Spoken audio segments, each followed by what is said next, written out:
Hi, Yara here. Welcome to my office. Now that we have our sigil, how do we charge it? Or how do we get it to do the thing that we want it to do in the world? Well, before we get to that, we need to talk about sensory gating, or gating.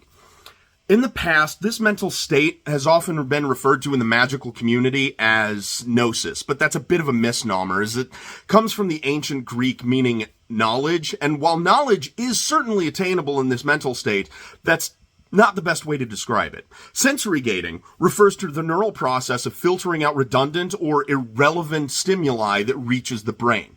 What this essentially means is that you're shutting off all other external stimuli except for what you're wanting to focus on. So now that we know what we have to do, we just need to choose what gate we want to enter. From here, the gates can be broken down into two categories. Ecstasis, which comes from the same root as the English ecstasy, which refers to a state of overexcitement, and trance, which often refers to a kind of inhibitory state.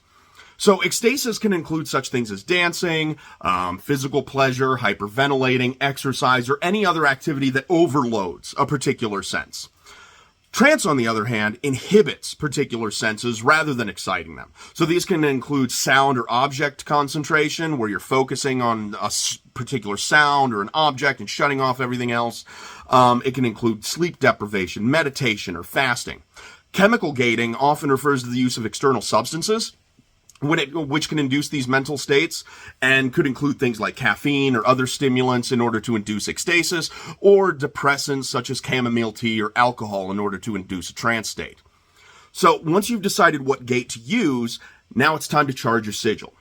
Essentially, what you're going to do is go through the gate that you've decided on and reach a mental state so that it's as if nothing matters except what the current sensation that you are focusing on is. So if it's dancing, nothing matters but the movement of your own body. If it's sleep deprivation, nothing matters but sleep. And then once you've gotten there, and once you've achieved that mental focus, you need to direct that focus onto the image of your sigil, either by looking at it or by visualizing it. And then once you've done that, many practitioners feel it necessary to destroy the sigil, either by burning it, ripping it, or crumpling it up, or any other kind of method of destruction. The last step in performing this sigil magic tends to be the hardest for a lot of people. Once you've completed the last step of visualizing and then possibly destroying the sigil, you need to forget about it. Forget that you've done anything.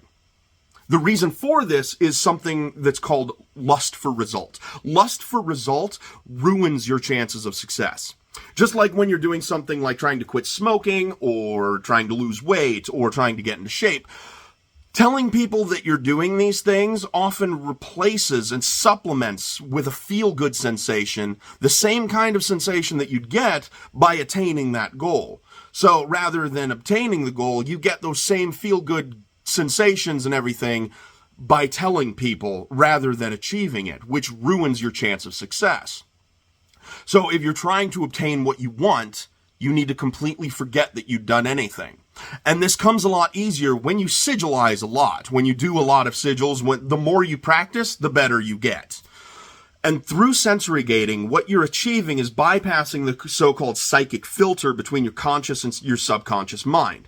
Once you forget about having done anything, it allows your subconscious mind to start getting to work on the activity that you had just assigned it.